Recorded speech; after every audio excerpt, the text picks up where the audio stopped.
अस्सलाम वालेकुम बेटा। बेटा, चैप्टर नंबर 12 इलेक्ट्रोस्टैटिक्स जैसा कि हमने स्टार्ट किया हुआ था। आज का हमारा टॉपिक है electric flux through a surface enclosing a charge. कि किसी भी एक ऐसी सरफेस में से हमने इलेक्ट्रिक फ्लक्स को कैलकुलेट करना है जिस सरफेस के अंदर कोई एक चार्ज पाया गया हो।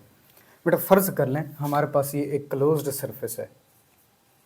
इस क्लोज्ड सरफेस के अंदर इसके सेंट्रल पॉइंट के ऊपर इंटीरियर में एक प्लस क्यू चार्ज रखा गया है। अब इस तरह की सरफेस के अंदर हम क्या कुछ इसमें से फ्लक्स पास करेगा। फ्लक्स के बारे में हम ऑलरेडी पढ़ चुके हैं कि number of field lines passing through a certain area element is called as flux. ये हमारा साहब का लेक्चर था। तो इस सारे के सारी सरफेस के लिए बेटा हम क्लोज इसको कंसिडर कर रहे हैं। तो इस तरह के सरफेस के लिए अगर हम फ्लक्स को कैलकुलेट करना चाहें, और जो फ्लक्स की डेफिनेशन हमने की थी कि E dot A electric field intensity और एरिया वेक्टर का आपस में डॉट प्रोडक्ट करना है और हमें फ्लक्स मिलेगा। उसके लिए बेटा ये जो फ्लक्स का फार्मूला फाई ई हमने पढ़ा था, ई डॉट ए, जिसका रिलेशन साहब का लेक्चर में हमने कैलकुलेट किया था, ये उस वक्त वैलिड है जब हमारे पास ई इज़ यूनिफॉर्म। ठीक है बेटा, हमारे पास ये इलेक्ट्रिक फील्ड यूनिफॉर्म होनी चाहिए। अगर तो ये इलेक्ट्रिक फील्ड हमारे पास यूनिफॉर्म है उस वक्त हम इस फार्मूला को इस्तेमाल कर सकते हैं। अदरवाइज हमें तमाम तर जितनी भी ज्योमेट्रीज या कन्फिग्रेशन ऑफ चार्जेस जिनको हम इस चैप्टर के अंदर ऑब्जर्व करेंगे, हम देखेंगे, इनकी कैलकुलेशंस करेंगे, उसके लिए बेटा हमें तमाम तर जितनी भी कन्फिग्रेशंस होंगी उनके लिए सरफेसेस को फ्लैट करना पड़ेगा। हमें इस तरह की सरफेसेस बनानी पड़ेंगी जहां इलेक्ट्रिक फील्ड यूनिफॉर्म हो जाए। तो हेयर इज हमारे पास ये एक क्लोज्ड सरफेस है। अब इसके अंदर तमाम तर सरफेस के लिए अगर देखना चाहेंगे तो हमारे पास जो इलेक्ट्रिक फील्ड है बेटा ये नॉन यूनिफॉर्म हो जाती है।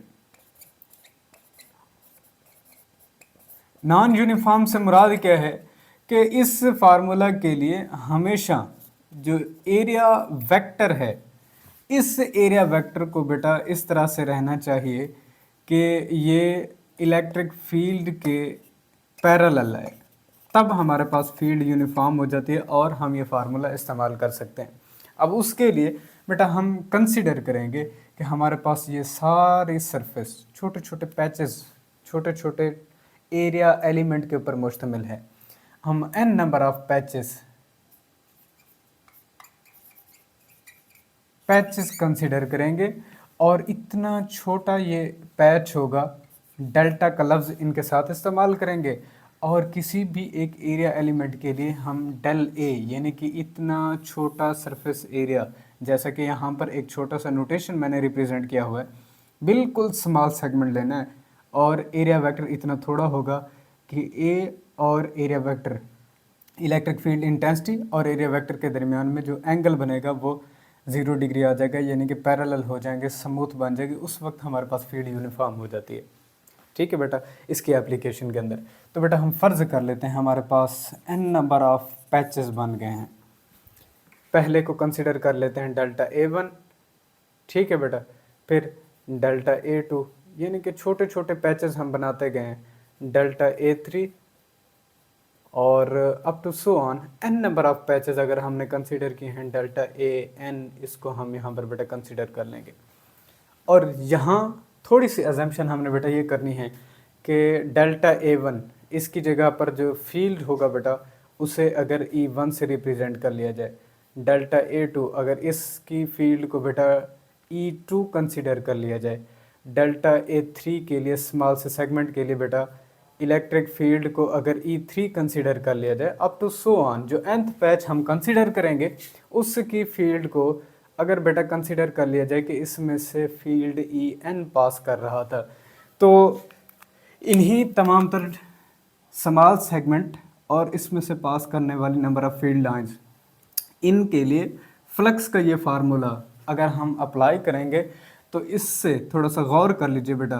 फ्लक्स वैसे हमारे पास रहेगा और फर्स्ट पैच के लिए अगर E1 डिनोट किया जाए, E1 से इसकी रिप्रेजेंटेशन की जाए, इलेक्ट्रिक फील्ड E1 बन रही थी और जो small segment area, small vector area हमने लिया था डेल्टा A1 है हमारे पास, तो फर्स्ट पैच के लिए अगर फ्लक्स को डिफाइन करना चाहेंगे, कितना कुछ इसका छोटा सा फ्लक्स बनेगा, वो बेटा E dot delta A1, E1 dot delta A1 बनेगा हमारे पास। इसी तरह से बेटा सेकंड पैच के लिए, दूसरे छोटे से टुकड़े के लिए अगर फ्लक्स को डिफाइन करना चाहेंगे फाई E2 यानी कि सेकंड पैच के लिए, और E2 डॉट डेल्टा A2 इसको लिखा जाएगा। इसी तरह से थर्ड पैच के लिए इसको लिखना चाहेंगे तो फाई E3 बराबर होगा E3 डॉट डेल A3 इसको लिखेंगे बेटा यहाँ पर, अप टू सो ऑन। हमने n पैचेस बनाए थे तो nth पैच के लिए फाई En बराबर है En डॉट डेल्टा An। तो ये तमाम तर छोटे छोटे सेगमेंट में से कितना कुछ फ्लक्स पास कर रहा है, हमने फ्लक्स की डेफिनेशन को उसके ऊपर इस्तेमाल कर लिया। अब ये डेफिनेशन हम क्यों इस्तेमाल करना चाहते थे बेटा, हमें फील्ड को यूनिफॉर्म बनाना था। जितना भी सरफेस एरिया उसको फ्लैट बनाएंगे, एरिया और ई जब तक के पैरेलल नहीं आएंगे उस वक्त तक ये फार्मूला आप इस्तेमाल नहीं कर सकते। फील्ड को यूनिफॉर्म करना लाजमी होता है। अब नेट या total electric flux through a closed surface, हमने ये जो सरफेस कंसीडर की थी, इसमें से गुजरने वाला जो इलेक्ट्रिक फ्लक्स है वो कितना कुछ होगा। उस फ्लक्स को बेटा अगर कैलकुलेट करना है, फाई ई से इसको रिप्रेजेंट कर लें।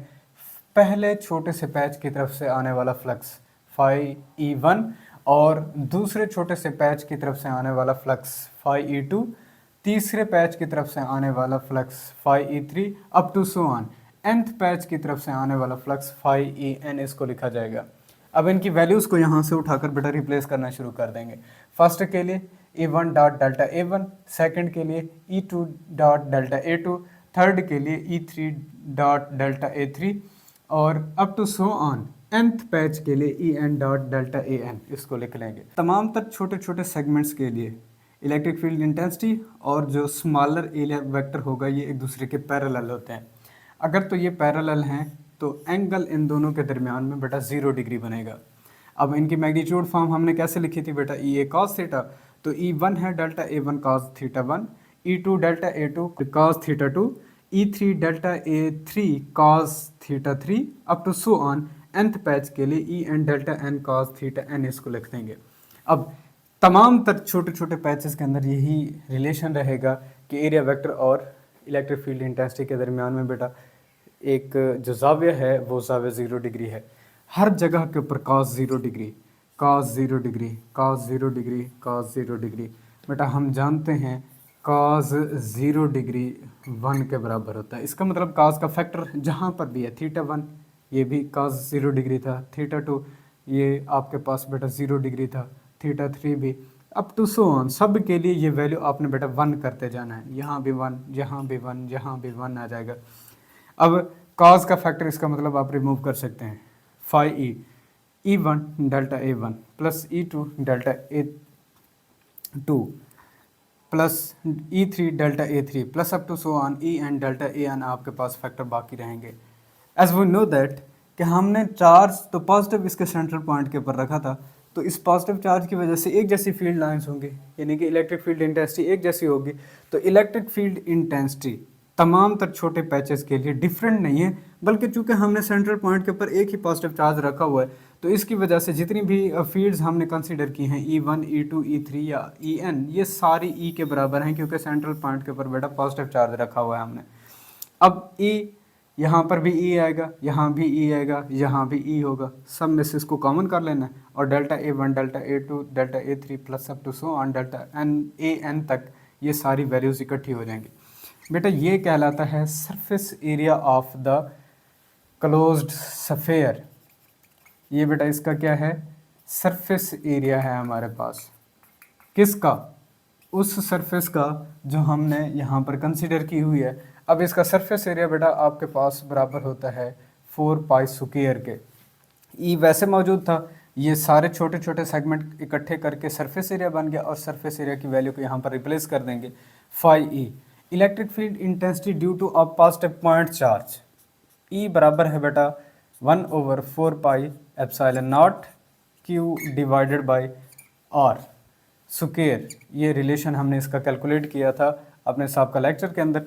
इसकी वैल्यू को ई की जगह पर उसकी वैल्यू को बेटा पुट करेंगे, ये वैल्यू रिप्लेस कर देनी है, और सेकंड वन फैक्टर बेटा 4 पाई आर स्क्वायर, ये भी सरफेस एरिया के लिए इसकी वैल्यू को देखें। 4 पाई से बेटा 4 पाई कैंसिल आउट हो जाएगा, और इधर से बेटा आर स्क्वायर से आर स्क्वायर कैंसिल आउट हो जाएगा। रिमेनिंग टर्म्स क्या होंगे, Q divided by epsilon not.